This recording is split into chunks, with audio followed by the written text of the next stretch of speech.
Vamos dar início à entrevista coletiva do técnico Silvinho. Tudo bem, Silvinho? Boa noite, Bruno Faria da Rádio CBN São Paulo. Eu queria que você explicasse por que o time cedeu tantos espaços no meio de campo, mesmo com as suas modificações, não conseguiu se encontrar no segundo setor do meio de campo e também teve apenas um chute certo no gol, defendido por Felipe Alves, depois Marcelo Boeck. Por que o time sofreu e não conseguiu pelo menos um empate hoje fora de casa? Obrigado. Concordo que o time sofreu. Foi um pior primeiro tempo nosso, até nível de intensidade, abaixo. No segundo tempo, acredito e tenho entendimento de que houve já um pouco mais de equilíbrio. Assim como nós chegamos mais no gol adversário, talvez sim, a gente quer que realmente acerte o gol, mas nem sempre é aquilo que ocorre. A execução dos lances, muitas vezes eles não saem à perfeição. Houve 2, 3 chutes, tentativas, cruzamentos por baixo, por cima, outros cruzamentos ou alguns poucos, mas que passaram na área e não encontraram um atleta nosso. O segundo tempo já um pouco diferente, potencializou sim as modificações, mas sim, eu concordo que o primeiro tempo não foi bom, abaixo, reitero, e acredito que, enfim, é uma situação que nós temos que estar corrigindo, melhorando, e finalmente devemos ter uma semana, um pouco de trabalho, a primeira vez desde que chegamos de 40 e poucos dias. É importante não somente trabalhar, é interessante dizer isso, mas que os atletas também oxigenem, respirem um pouco mais para poder seguir numa maratona de jogos que um campeonato como o brasileiro, que é difícil, exige. Boa noite, Silvinho, Ana Canheda do GE. Projetando essa semana livre que você vai ter agora, já que o jogo contra o Atlético é só no final de semana, eu queria saber, com o que você observou da partida de hoje, qual você acha que vai ser seu grande desafio, o grande ponto a corrigir, a melhorar dessa equipe baseado na partida de hoje, principalmente em alguns erros do primeiro tempo. Obrigado.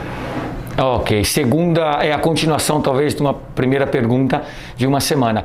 Nós temos que ter um entendimento que ter uma semana em 40, 45 dias não quer dizer que você vai trabalhar todos os aspectos e que, não, é uma sequência, é uma construção.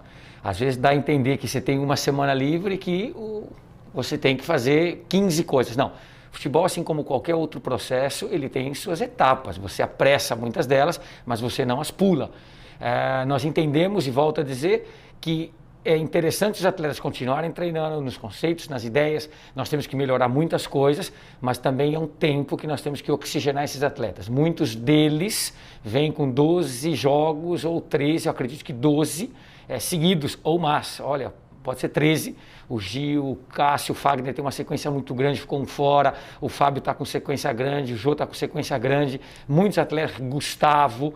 Ou seja, são atletas que estão aí com muita minutagem. É interessante agora você ter uma semana que é de muito treinamento, sim, mas de oxigenar. Você não tem um jogo na quarta-feira de tanta exigência, isso aí dá para você trabalhar algumas coisas. Só digo que uma semana não é o tempo que você consegue mudar algo. Não, é um processo de construção como qualquer outro. Boa noite, Silvinho. Boa noite a todos. Samir Carvalho do Café do Setorista. Silvinho, pensando nesse time mais ofensivo, como é que dá para deixar esse Corinthians mais ofensivo? 3 zagueiros é uma coisa que você não pensa mesmo. O Raul entrando, o Lucas Piton e o Fagner tiveram os melhores momentos no ano jogando como alas. Eu queria saber se você pensa no esquema com 3 zagueiros ou a sua ideia é ir com uma linha de 4 até o fim mesmo. Um abraço, valeu. Ok, para você potencializar e fazer um time ser mais ofensivo, não necessariamente a resposta está no sistema.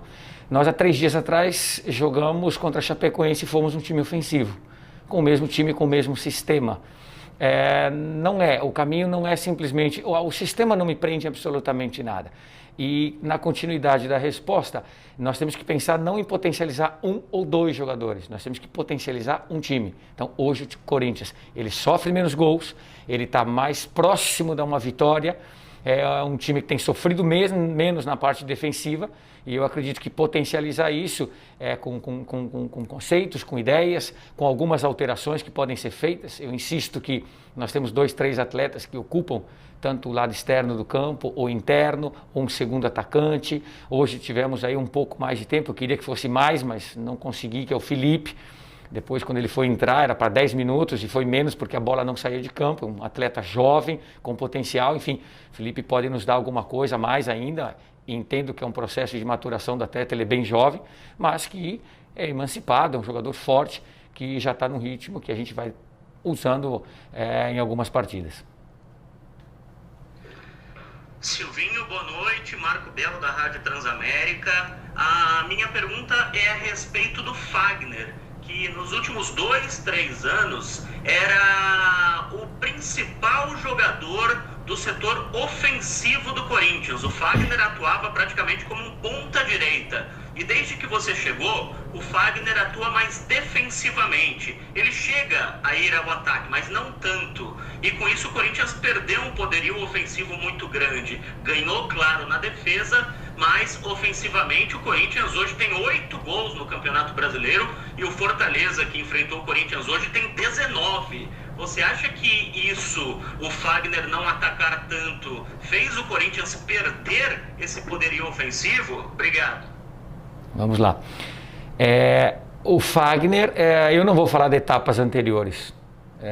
Quantos gols o Corinthians fez nos últimos 2 anos ou quantos gols o Corinthians sofreu no último ano. Eu não vou entrar nessa etapa, não é minha, eu vou falar das minhas coisas. O Gustavo, nós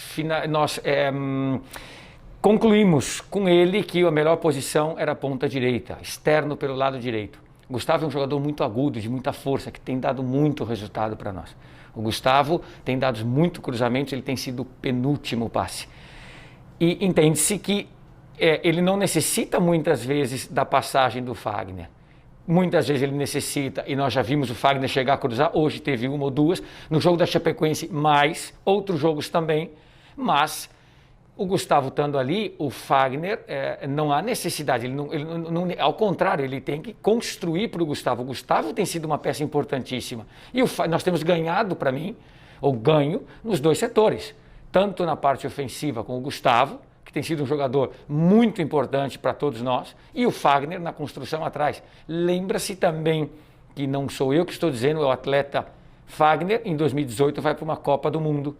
O Fagner tem todo o potencial de ataque, quando puder atacar ou não estiver jogando por ali, o Gustavo, porque o Gustavo é muito agudo, já ocupa aquela função, pode ter um atleta amanhã ali canhoto para entrar e o Fagner fazer ultrapassagens, ou um outro atleta ali que seja mais características de meio campo, que venha mais para dentro e abra o corredor para Fagner, pode sim, está tudo aberto.